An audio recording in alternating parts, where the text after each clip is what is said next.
Awesome to welcome the technical director for Netherlands basketball and former FIBA 3x3 head coach Brian Benjamin to the basketball podcast. From 2016 to 2021, Brian Benjamin was the head coach of the 3x3 men's national team of the Netherlands. After his teams won several medals at the Europe Cup and World Cup, the men's team qualified for the Olympic Games in Tokyo. Brian Benjamin is currently the technical Netherlands Basketball Federation, a position in which he oversees and is responsible for all national teams and the talent programs 3x3, 5x5, and wheelchair basketball of the Netherlands Basketball Federation. Brian, welcome to the Basketball Podcast. Thank you for having me.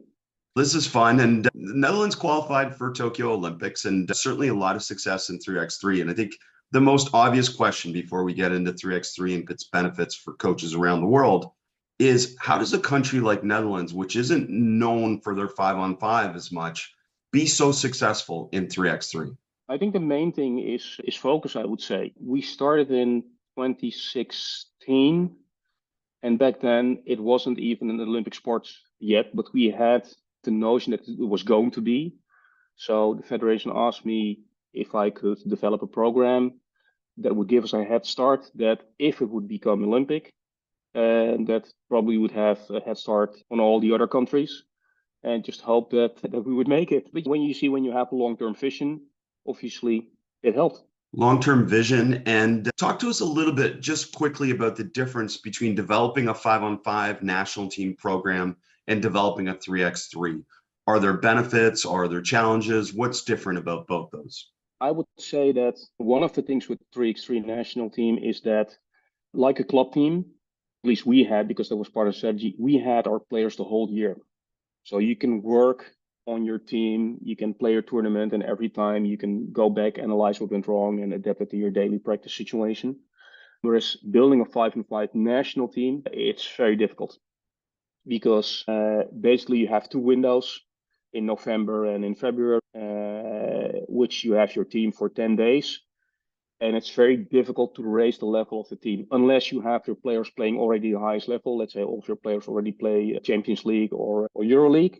But if that's not, it's very difficult. And then you can do it, but then you would need your summer program. So every summer you would have to have your team together for 4 weeks. And that is also extremely challenging because it's the off season and players either want to have vacation or they want to work on their own individual development. So I would say it's a lot easier to progress and improve your team in a 3x3 setting than in a 5-on-5 national team setting. No, that's great. I'm glad you highlighted that for all of us to understand. And the 3x3 is 3-on-3 has existed throughout basketball forever, but 3x3 is a little bit newer in that sense in terms of those rules and everything that comes from FIBA. So maybe let's just start with kind of the description of the game, which is a 10-minute sprint. And most people I talk to just talk about it being so fast and exciting. So maybe highlight that for our listeners. Yeah, there are a couple of differences with 5-on-5. Obviously, you play half court. I think the biggest difference for me is the shot clock. You have a 12-second shot clock, so that changes the way you approach. There's no bringing up the ball. There's no in between 3-point lines that you relax. There's always pressure. There's always pressure on the defense. There's always pressure on the offense. Another big difference is the points, how you score. So you have 1 and 2 points. So in regular 5-on-5 basketball, you have 1, 2, and 3 points. And the big difference, because the 2-pointers are twice as many points, it's a big factor in the game, in your game strategy. And I would say the fouls. So there's no maximum fouls that you can have as a player, but as a team, there's a maximum of 7 fouls. And once you have your 7th foul, every foul is 2 free throws, and the 10th foul is 2 free throws and possession. So I think those are the main characteristics: the shot clock, the point system, and the fouls. Those are the things you have to, I would say, those are the conditions that you use to build your game strategy and basically your whole program. So 10-minute games as well. And you said the points. I want you to just highlight that a little bit. So for the 2 points in this game, it's basically 50% more value. And in 5-on-5, obviously a 3-pointer is 33%. So talk to us a little bit about that strategy then. How does that influence how you play offense and defense? So I don't know how other coaches do it, but I like stats. With 3x3, with 5-on-5 basketball, you would say on average you would have to shoot 35% threes, to beat the 50% twos. With 3x3, it's about 25%. So there's a lower percentage to be more efficient.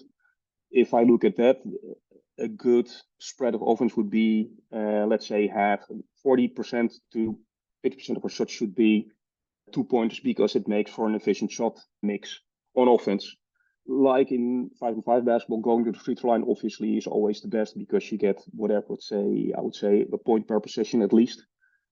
So that's the highest efficiency. So that's the same. Defensively, my philosophy is to always take away the 2-point shot. If you can limit that, teams cannot make runs. It's that simple. You can score 4 times in a row and you can make once 4 times in a row, and I only have to make 1 2-pointer, and it's back to 1 possession. So on defense, my main strategy is always take away all 2-point shots so teams cannot make runs. Okay, so you said something there that translates for all coaches around the world. The value of the 3-point shot is certainly heightened over the last 10 years. So particularly from the defensive standpoint that you said, in terms of the emphasis of taking away the 3-point shot, the question for all coaches that they're sitting there wondering is, how do you do that?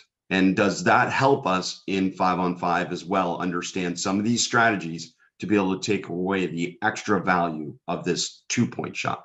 Oh, yeah, absolutely. I'm amazed, even if I watched the finals and the NBA finals, how teams easily give up 3-point shots. So my main strategy, obviously it can change here, but my coaching philosophy is based on limiting your mistakes. If you limit your mistakes, your opponent has to be better than you are. I don't like to do a lot of different things, because if there's a lot of variations that you do, obviously there's more opportunities to make mistakes. My main defense philosophy is we switch everything, because our main focus on defense is take away the 2 points. I don't care if there is a mismatch, as long as you don't give up a 2-point shot. So we switch, and we switch on contact. So our number one rule in defense is touch and talk. Everybody touches his guy always, and you talk. And when we switch on contact, and we switch out high. So if there is a ball screen and there is a switch, we don't switch flat, but we come out in an angle of 90 degrees to take away the dribble penetration, and we try to limit the ball movement in that perspective. One of the things is also that we don't let guys dribble into their shooting range. So when we play defense on a 2-point shot, we play outside the 3-point line, just so you don't get into the situation that a guy starts dancing and you have to step back and retrieve within the 3-point line. So we always step up high with the risk that somebody beats us. But then there's still a long way. If you're out, let's say you're 2-3 meters outside the 3-point line, there's still a long way to get to the basket. So anything can happen. And I think that is one of the things that I would see in 5-on-5 basketball, that I think they go underneath the screen, or a guy comes dribbling his dance, and we step inside the 3-point line, so they're in the shooting range. Just stay up high, and even when they penetrate, they still would have to make the right decision. So that you have to pick your poison, I would say, and our solution is not to give up 2-point shot. So I love what you just said about the 90 degree angle when you switch. I find that's a huge problem, just as like you just highlighted, that too many people switch passively. The idea is to switch and be able to move the ball farther from the rim on that initial, we call it a shock, that initial shock, because that translates to the ball screen kind of concept. Even though we're switching, we still want to shock the ball to make it move away from the basket and not get comfortable at the 3-point line. So I just want you to emphasize that a little bit more for coaches, maybe about how you teach that to players, particularly when the offense counters by rejecting that switch and trying to attack back where they came. Again, it goes back to the first rule of our defense set, always talk and touch. So if somebody's always in touch with their man, if somebody doesn't use the screen, obviously because you're in contact with him, you don't have to switch, so he stays attached. If he uses the screen, we tell them to push their guy and to run up. So basically, that's why I say that I like things simple. Because we know that we switch on all ball screens, it means that if there is a ball screen situation, we always play it as a switch. So the defender of the screener always has to go. And he calls the screen. If he calls the screen and he calls the switch, he is going. And the other guy has to know that he has to jump underneath the guy who's setting the screen, because that's the second thing. Obviously, we give up the 1 versus the 2, but we're not going to give up easy layups. So whenever there's a screen situation, the defender who's playing defense on the screener, he calls switch. He has to go out all the way, and the other defense player has to get underneath the screener to prevent an easy roll. Again, when you have the ball as a post player and you're 4 or 5 dribbles away from the basket, it's still difficult, even against a smaller player, to get to the rim. You have a defensive 3-second rule. And when an offensive player has the ball, he cannot dribble the ball stationary for longer than 5 seconds, I believe. So if a post player has the ball outside the bucket and he has to dribble more than 5 seconds, it's also a turnover. Sorry, I was just going to say the switching part is obviously pretty important to take away the 3-point shot. I'm wondering the balance, just as you're talking about this, the balance from an individual versus team development standpoint for offense. What is the value of shot creation in 3x3 versus the value of the team actions? Because when I watch 3x3, especially the good teams like yours, Serbia, etc., they run so many great actions, 2 and 3 player actions. So talk to us about that. We would think with a shorter shot clock, there might be more value to shot creation, but that's not always the case, is it? No, I would say it's a shot clock thing.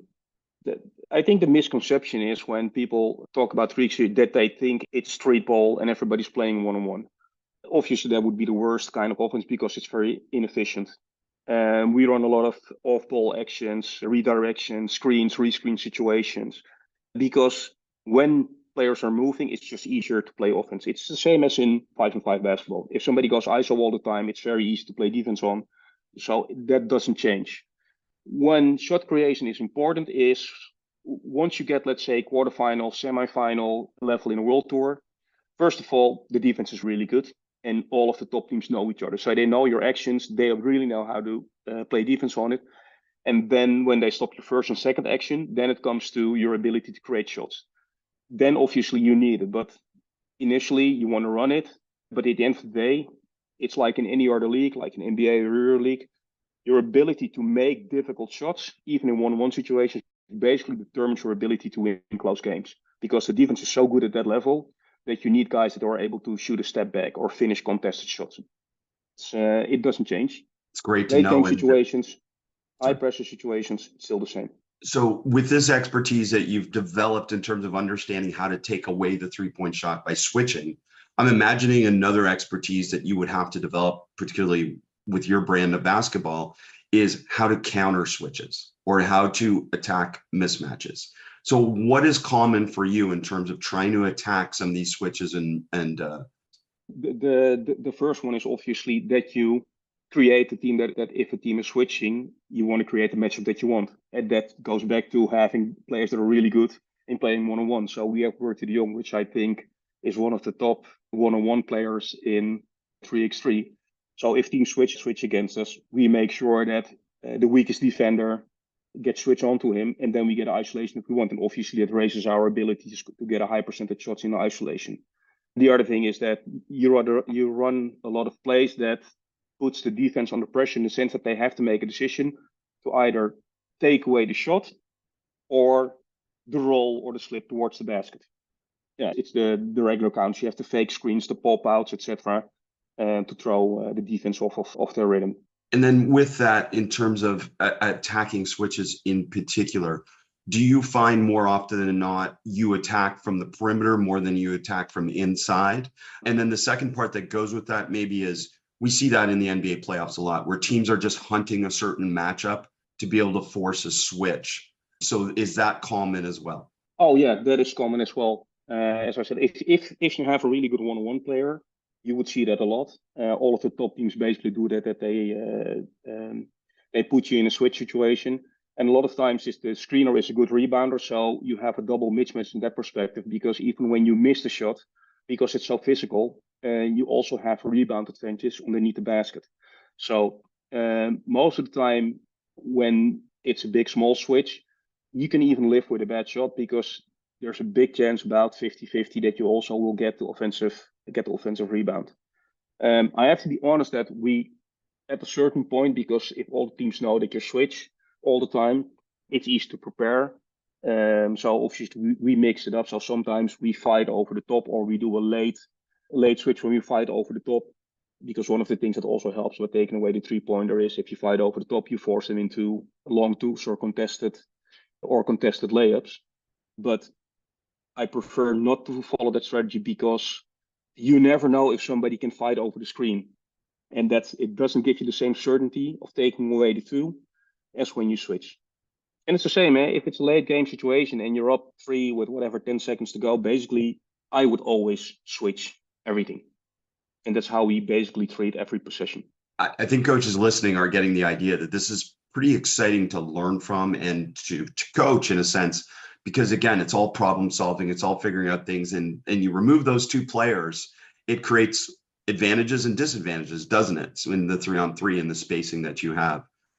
Curious then from the standpoint of, in terms of some of those off the ball actions you mentioned, what do you find are some of the best actions, especially if we're talking about 2-player actions off the ball, to be able to occupy help or to be able to create spacing advantages? So one of the things we do is when we're in transition, so basically when you have a defensive rebound, you first have to clear the ball by getting it outside the 3-point line.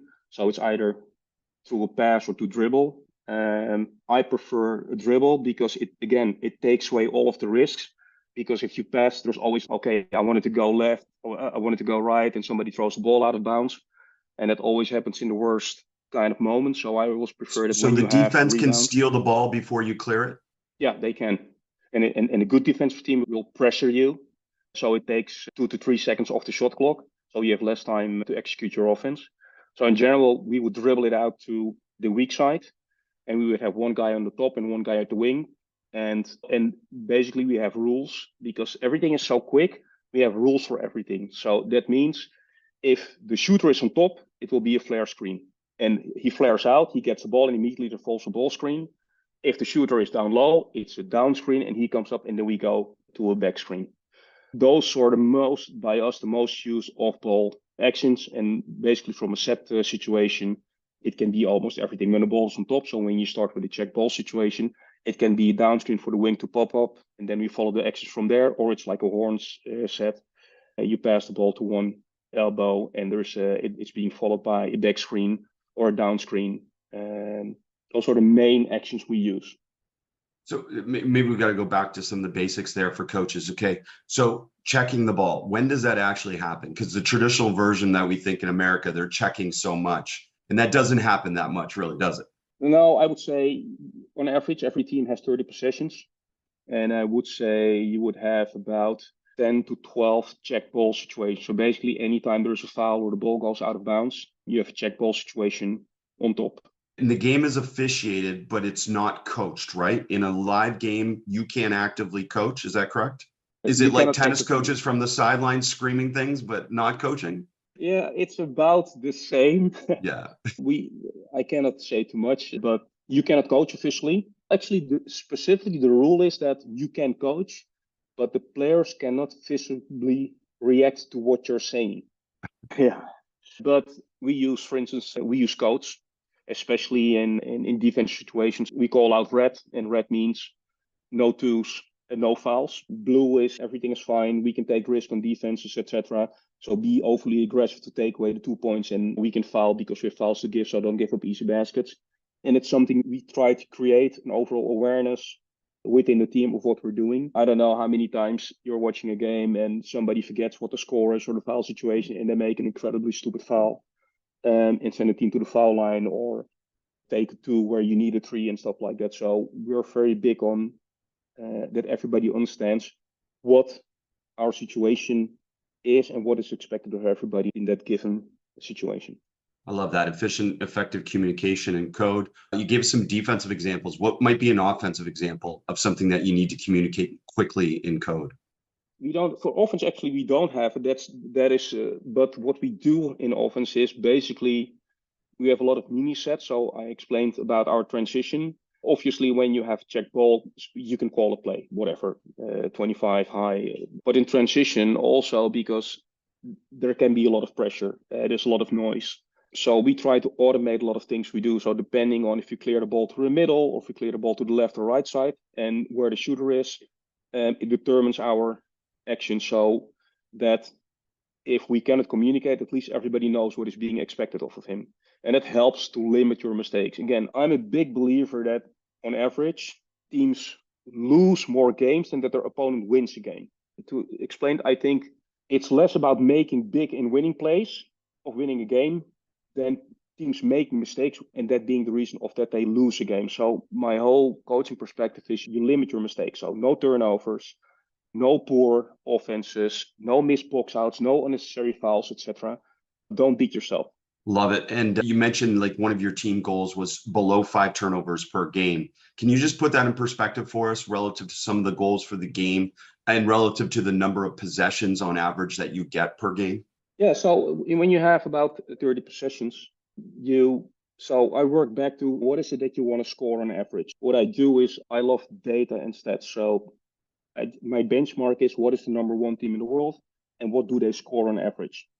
So if let's say, what if it Lehman or Oop scores 20 points on average per game, then you go back, okay, if it's 20 points per average per game, what is our ideal mix of shot distribution? So you want to make 4 free throws every game. You want to shoot 50% on ones and you want to shoot 25% on threes, and you want to make at least 3 or 4 2-point shots every game. And based on that, you have a number, and then you calculate it back on how many turnovers you're allowed to have. So it's a maximum of 5 turnovers. So that's how you maximize basically your 30 or 32 possessions. Now, obviously, every offensive rebound you get is an extra possession. But that's how I try to break down the goals for our team in terms of what is it that we have to do. So I try to get away from, okay, if we win, we play well, and if we lose, we play poorly. Basically, what you want to do is you want to measure our performance against our own benchmark. Love that philosophy. And you highlighted a little bit what you would do defensively versus ball screen. But I'm curious about the off the ball type of defensive philosophy in 3x3. Is it very adaptable, very player specific in terms of scout that dictates how you defend off the ball, whether you're in pack or whether you're in denial or different things like that? No, so because there's no help side, and because you're never sure if the guy is going to pop or slip the screen or use the screen, our main rule is always stay in touch. Because if I'm in touch with a guy, if he goes for the screen and he pops, I can follow.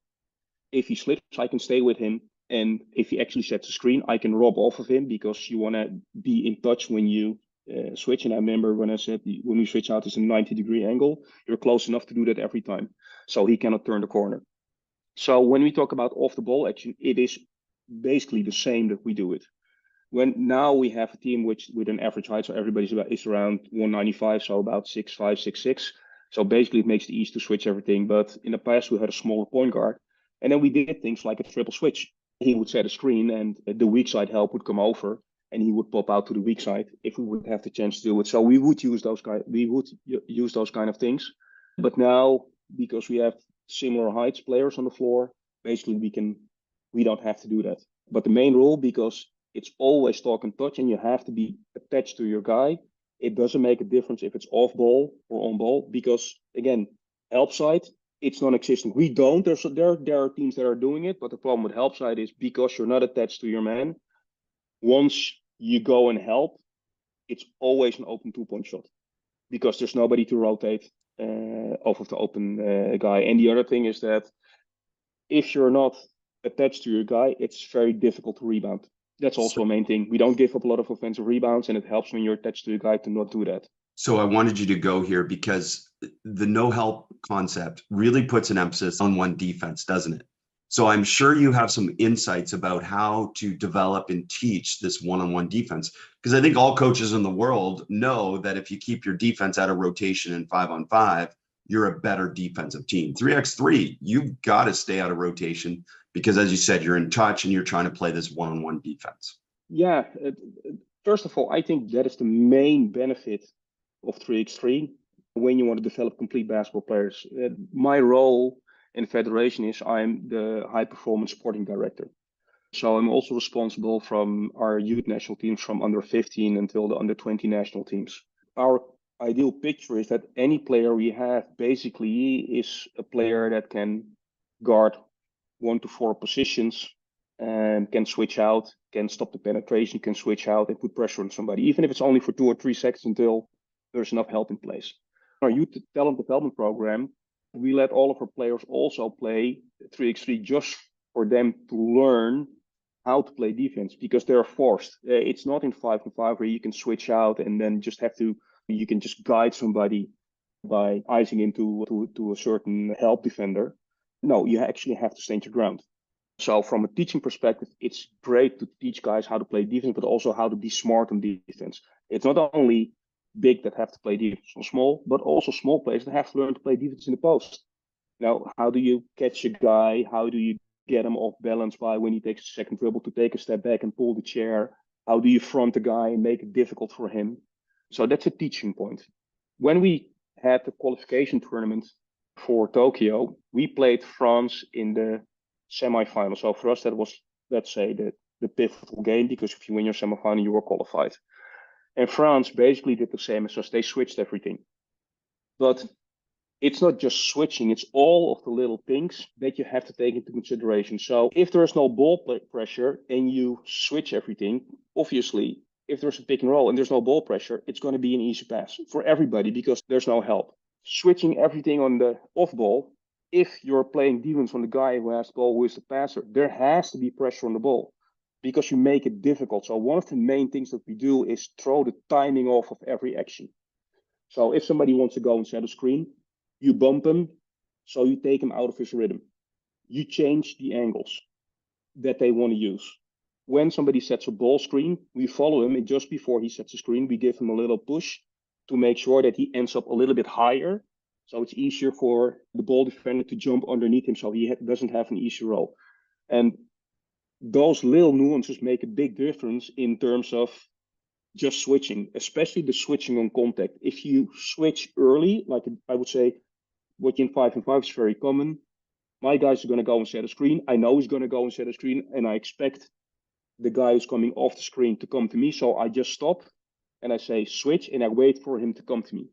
But then you have a gap of a meter or half a meter that if he slips, I'm lost because I can never make up. So those little things of switching on contact, which is a pivotal rule in how we switch, that makes a big difference in being out executed or performing a perfectly executed switch. And that is repetition.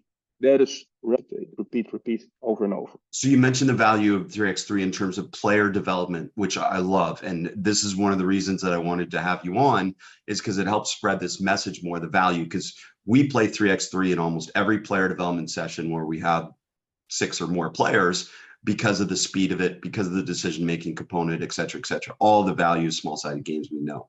I'm curious, would you, if you coach 5x5 or 5-on-5 right now, would you be playing a lot of 3x3 within those practices to be able to develop players, but also develop some of your team concepts? I would say there is not one 5-on-5 coach who doesn't use 3-on-3 in small-sided games or breakdowns. So that's why sometimes I always find the whole discussion between it's 5-on-5 or 3x3 ridiculous, because first of all, there's not one 3x3 top player who didn't play 5-on-5.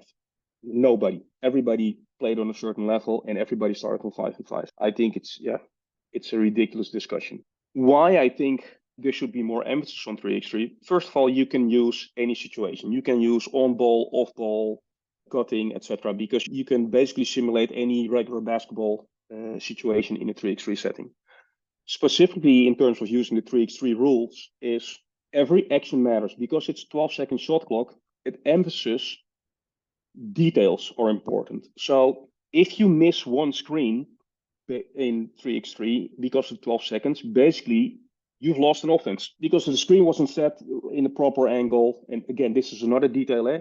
The angle of the screen, because there's so much pressure and there's so much physicality, the angles of the screens have to be really right for every screen that you use. So the details in 3x3 of setting screens, using screens, are much more important in 5-on-5, where in general you just see a guy standing there having a little cross screen, etc. In 3x3, if you miss a screen, basically your offense will end up in an isolation, which is always the worst thing that you want to have. In terms of using it as a teaching tool for players to understand how to use screens, so wait for the screen, creating the right angle, setting your man up, it's perfect for them because of the 12 seconds. If you don't do it right, you immediately get punished. There's not a reversal and you can do it again. No, it has to be right every time. And the 12-second shot clock pressures you to make the right decision every time.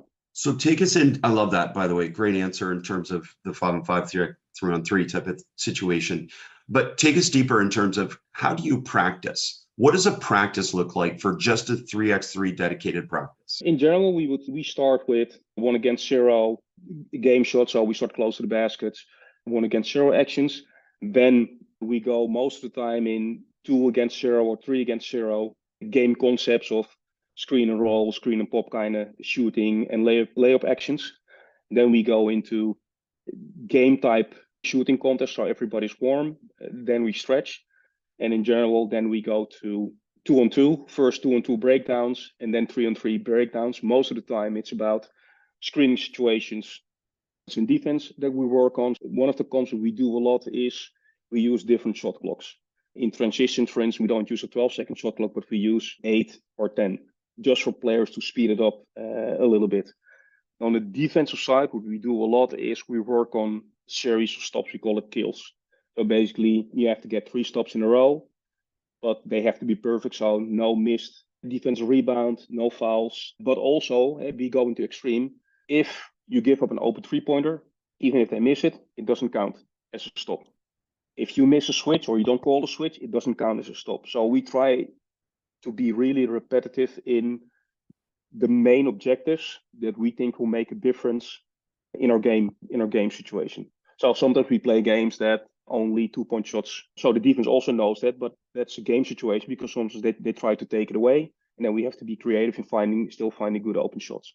One of the things I like about 3x3 is it also, because there are less players on the floor, it gives you the opportunity to work on both offense and defense at the same time, because you have more oversight with 3 players. So it's great to understand all of that and some really great examples of constraints. Using these different types of constraints to be able to shape learning. Those are excellent in terms of that, whether it's multiple stops or obviously only 2-point shots, et cetera. And those are things that we can add to any basketball coaching. I'm curious from our standpoint, not knowing or having watched, how many people are generally at your practice in terms of practicing when you do 3x3 practice? Ideal would be 9 players. That would be ideal. Because then there's one team on offense, one team on defense, and there's one team out. So you can continuously rotate in new players. So every time it can be offense, so one team is on defense, or the other way around, the defensive team stays and new offense comes in, or 2 teams are playing and the third team is on the side and they discuss what they have to do when they come in the next time and you're coaching that team and assistant coaches working on the team on the floor, or the other way around. So in general, when we can work with a rotation of 3 teams, that gives us, I would say, the ideal situation to work with in terms of intensity and rest. You mentioned transition a number of times on offense, and you highlighted some of the things you do offensively. What are some things you're doing defensively to counter their transitions, whether it's the dribble out or the pass outside the 3-point line? Again, this is also one of the things that translates really well into 5-on-5 basketball. So as soon as the defense gets the ball, they have to clear it. So you're allowed to play defense. So one of the things that we do is we try to force the dribbler or the pass to the side or into the corner. Because once somebody dribbles out the ball and he dribbles to the corner, that's the worst position basically where you can end up, because you never want to have a baseline drive in 3x3, because basically you're allowed to push somebody over the baseline. But to get the ball to the top is a really risky pass. It's basically the pass from wing back to the top. That's not a pass that you want your guards to throw or your wings to throw in 5-on-5. So we try to force them into the corner. So it takes them more time to get to a 45-degree angle or to a top angle to have a better angle to attack. So we try to pressure them as much as possible to take 2 or 3 seconds off the shot clock. And then they only have 9 seconds to get into their offense. And getting the ball to the right spot will probably take them another 1 or 2 seconds. And then basically there's not enough time for them to run 2 actions. Because in general, a good 3-on-3 offense has 2 actions in it. A screen down, getting the ball, and screening the ball. But when you only have 7 seconds, it's almost impossible to have two actions in one offensive sequence.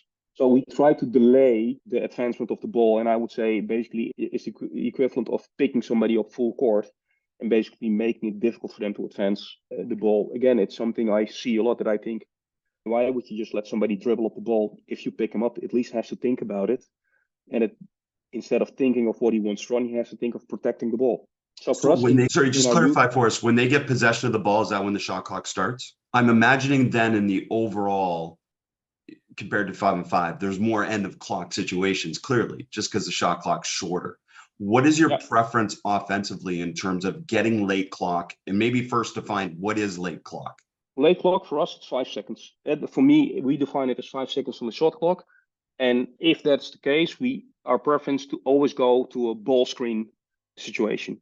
And we use signals for it. So the guy who's going to set the screen, he raises his fist. So not to confuse that somebody comes up and you pass on the ball. So he raises his fist so everybody knows he's going to go and set the screen. And in general, the fist he's raising, that's the side he's going to set the screen.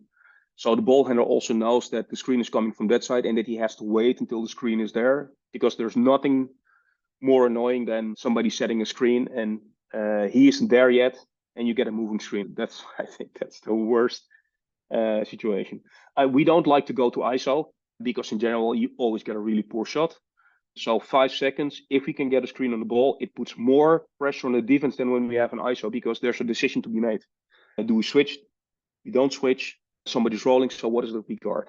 You mentioned the value in development to overall, and let's put your technical director back hat on and say, we value this 3x3 throughout in terms of development. You mentioned the defensive value.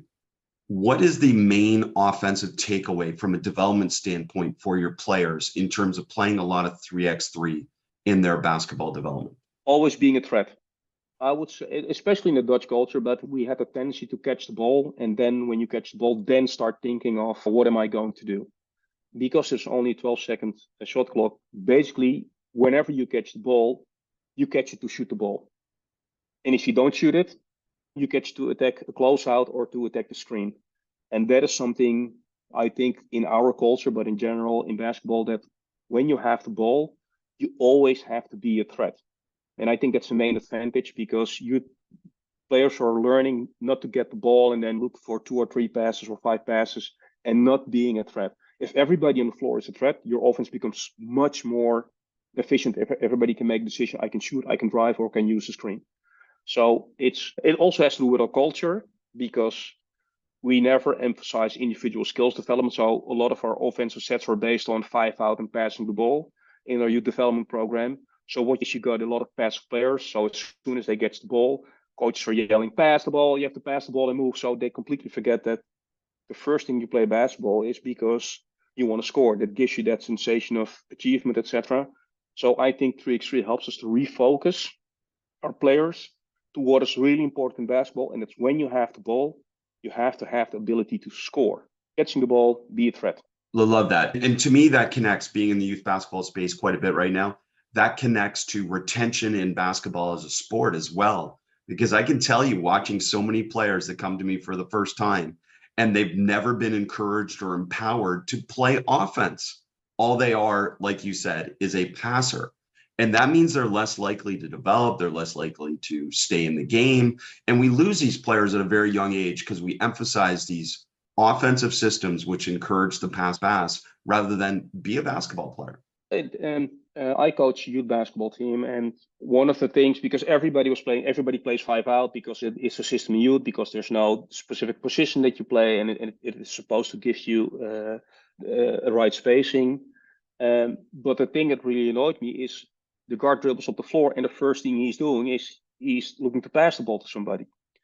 So I was looking for something to work on, and then I found the dribble drive offense. And obviously, it's a simplified offense. So when you play on a very high level, it's easy to defend. But I think in developing players to have the right skills, I thought it was great, because the first thing you do in the dribble drive is you try to beat your guy 1-on-1 and to create a 1-against-0 situation.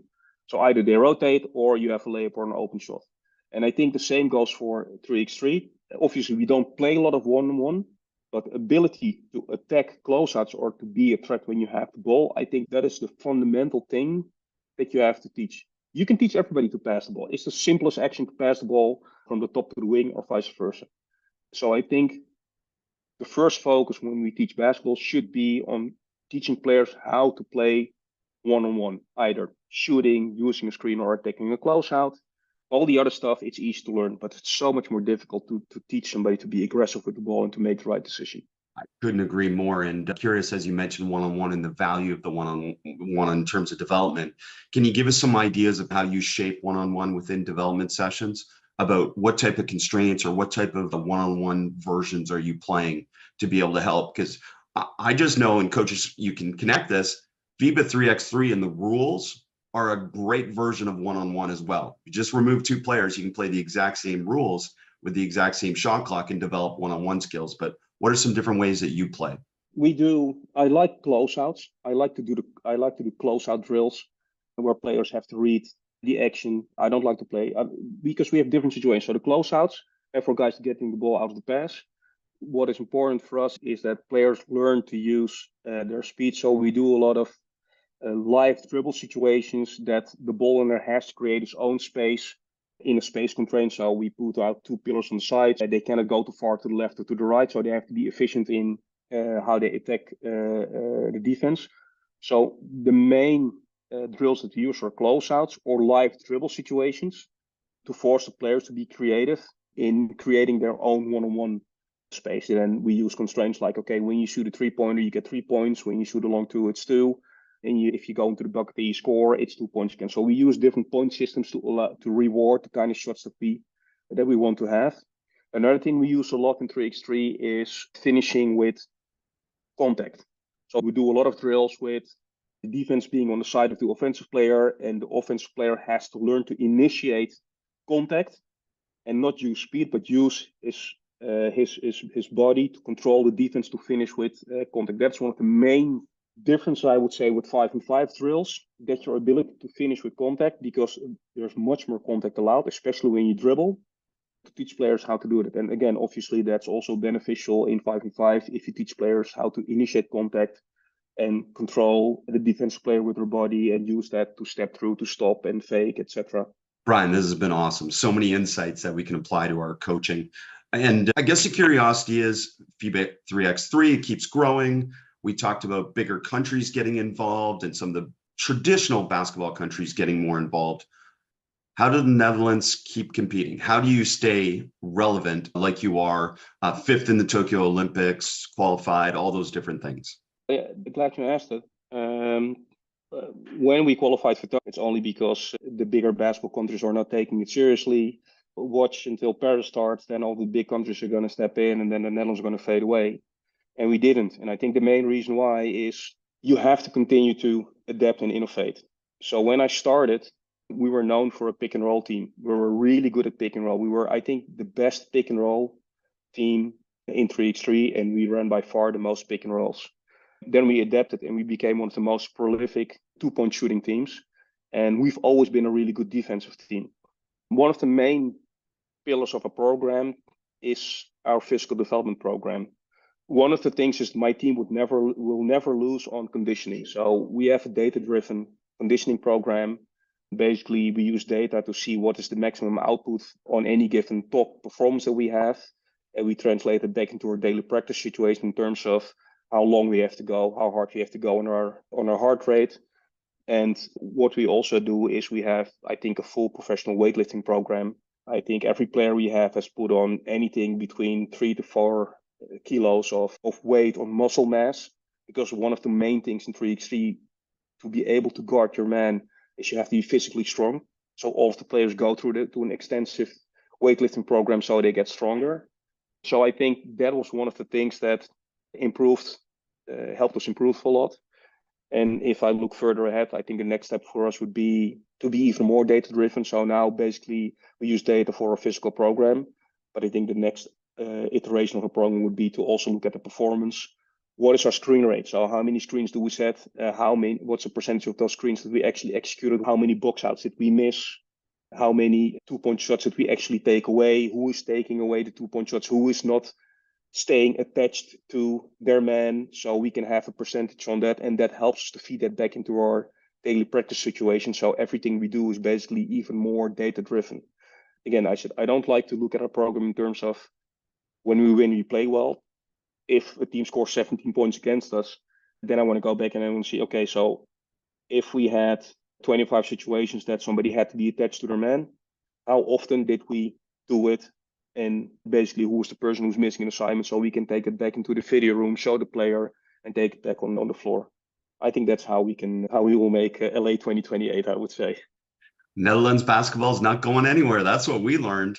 It's beautiful. They're lucky to have you. They're lucky to have this type of influence on their game, and grateful for you to be able to share with us so many insights that we can apply as coaches. Brian, thanks so much for sharing the game with us. Thank you for having me, and good luck with the podcast.